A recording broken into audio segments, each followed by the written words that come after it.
Hola compañeros, espero que el día de hoy se encuentren de la mejor manera. Los saluda su compañera Elisa Galicia Arriaga, del grupo 8010 de la licenciatura en Enfermería y Obstetricia de la Escuela de Enfermeras de Guadalupe.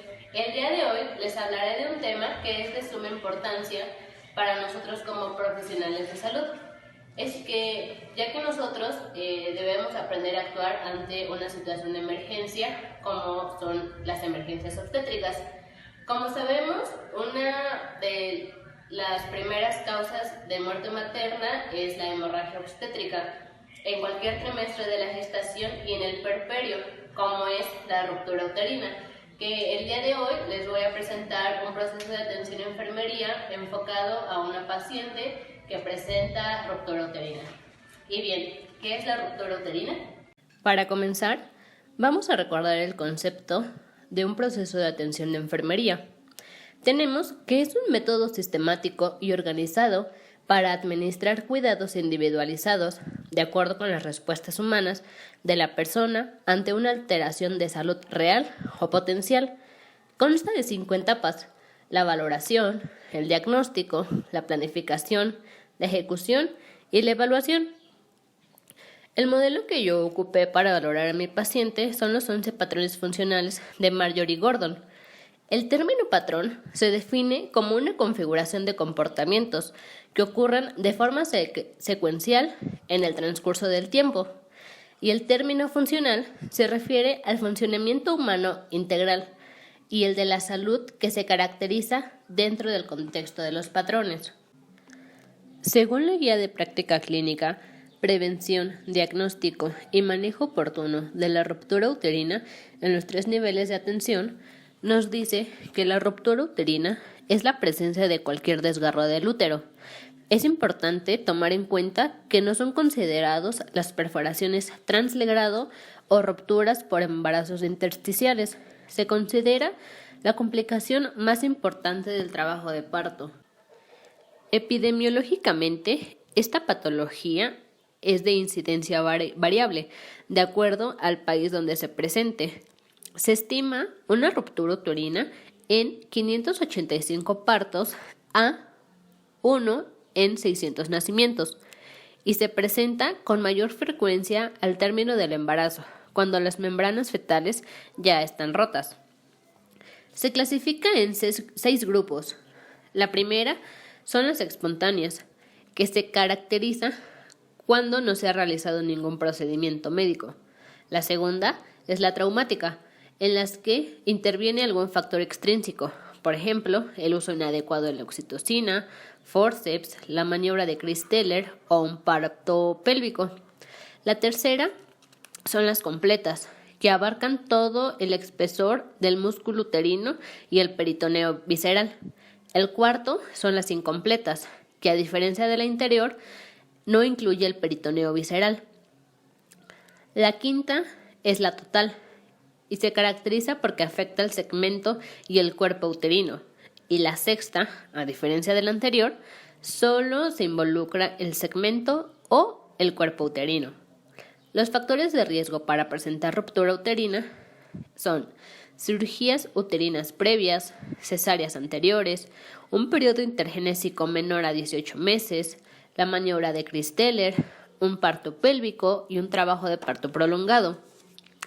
En el cuadro clínico, desgraciadamente no existe un signo único que nos indica que hablamos de una ruptura uterina, pero la presencia de los siguientes datos nos pone en alerta de la probabilidad que ocurra este evento, como son el dolor repentino en la cicatriz, sangrado transvaginal anormal, hematuria, que nos indica que la extensión de la lesión ya afectó vejiga, la palpación de las partes fetales, detención del trabajo de parto y alteración en la frecuencia cardíaca fetal. Para su diagnóstico, se sospecha de una ruptura uterina cuando se presenta un registro cardiotocográfico anormal, taquicardia materna, hipotensión o incluso choque, y se confirma cuando se realiza una cesárea de emergencia o una laparotomía posparto. Su tratamiento ante una sospecha de ruptura uterina se debe realizar una laparotomía exploratoria oportuna, que debe realizarse después de tener hemodinámicamente estable a la paciente y haber aplicado una anestesia materna ideal.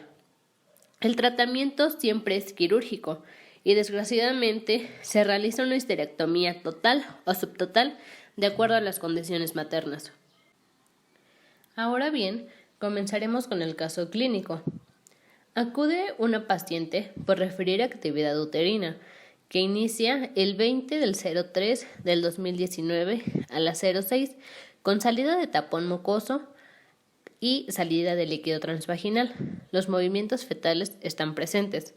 Los signos vitales que presentaba era una TA de 180, una frecuencia cardíaca de 81 latidos por minuto, una frecuencia respiratoria de 24 respiraciones por minuto y una temperatura corporal de 36.2. Se activa el código Mater por bradicardia fetal, presenta dolor severo y refiere dolor intenso en cicatriz anterior de cesárea hace 18 meses.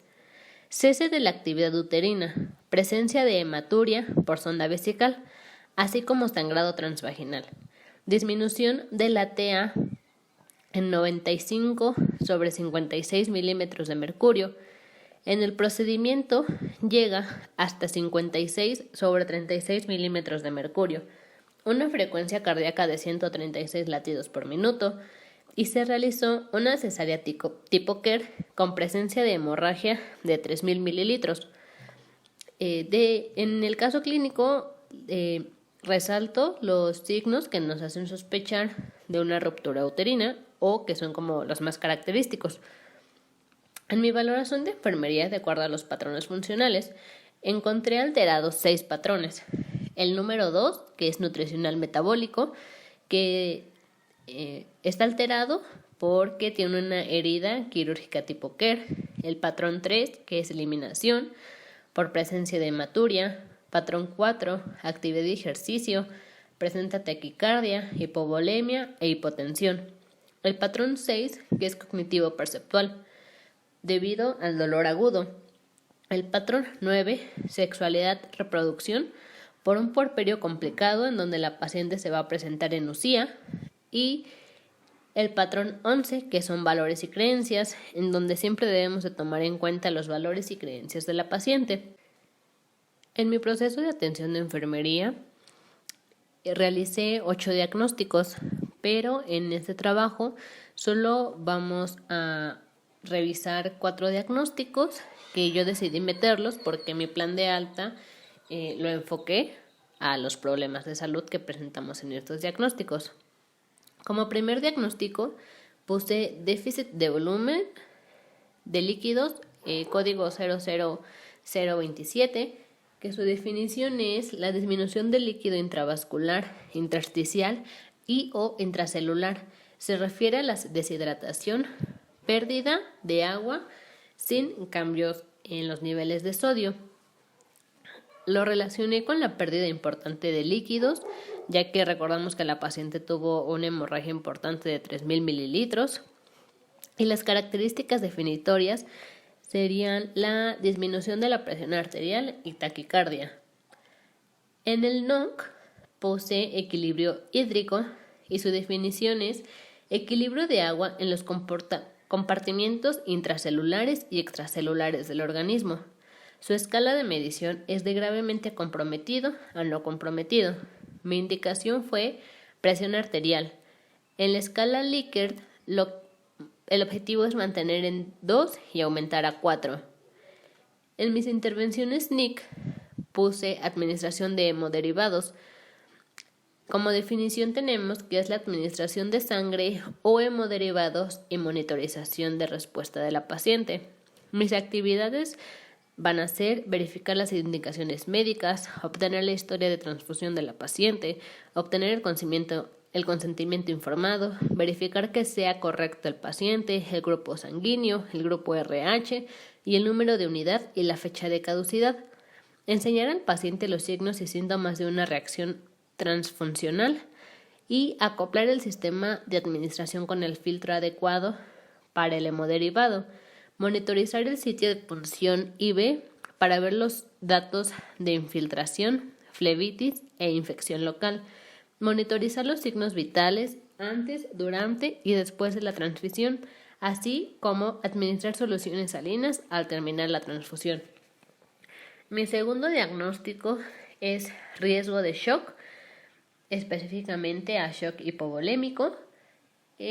Como definición tenemos vulnerable a un aporte sanguíneo inadecuado para los tejidos corporales que pueden conducir a una disfunción celular que constituya una amenaza para la vida, que pueden comprometer la salud.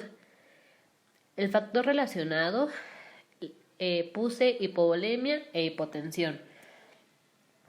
En mi resultado NOC puse severidad del shock hipovolémico, como ya lo había mencionado. Su definición es gravedad de los signos y síntomas de un flujo sanguíneo inadecuado para la perfusión de tejidos debido a una fuerte disminución del volumen del fluido intravascular. La escala de medición es de gravemente comprometido a no comprometido. Mis indicadores son disminución de la presión arterial sistólica, disminución de la presión arterial diastólica y el aumento de la frecuencia cardíaca. Mi escala Likert es de mantener a 3 y aumentar a 4. Y en mis intervenciones NIC puse el manejo de la hipovolemia, que su definición es la expansión de volumen de líquido de una paciente con hipovolemia.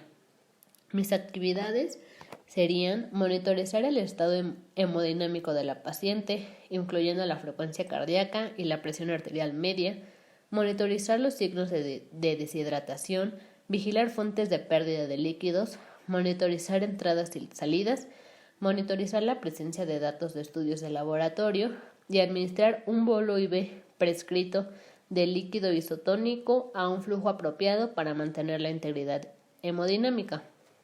Mi siguiente diagnóstico es riesgo de infección. Como definición tenemos vulnerable a una invasión y multiplicación de organismos patógenos que pueden comprometer la salud. Con el factor relacionado de procedimientos invasivos, lo relacioné por la cesárea tipo Kerr que se realizó a la paciente. En el resultado NOC puse estado materno puerperio. Y la definición es grado en el que el bienestar materno está dentro de los límites normales, desde el alumbramiento de la placenta hasta completar la involución uterina. La desviación grave del rango normal y sin desviación del rango anormal es la escala de medición. Los indicadores es la curación de la herida quirúrgica y lo tenemos de mantener en 5 a aumentar a 5. En este NOC mi indicador no está alterado, ya que las curaciones de la herida quirúrgica se realizan durante su estancia hospitalaria. Mi intervención NIC va a ser cuidados del sitio de incisión. La definición es limpieza, seguimiento y fomento de la curación de una herida cerrada mediante suturas, clips o grapas.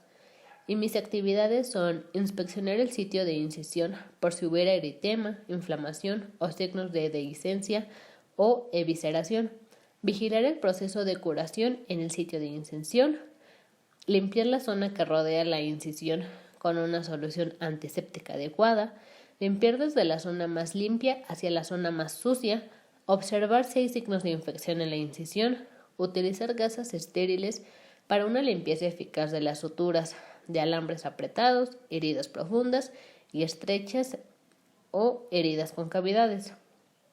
Mi siguiente diagnóstico es disposición para mejorar el autocuidado.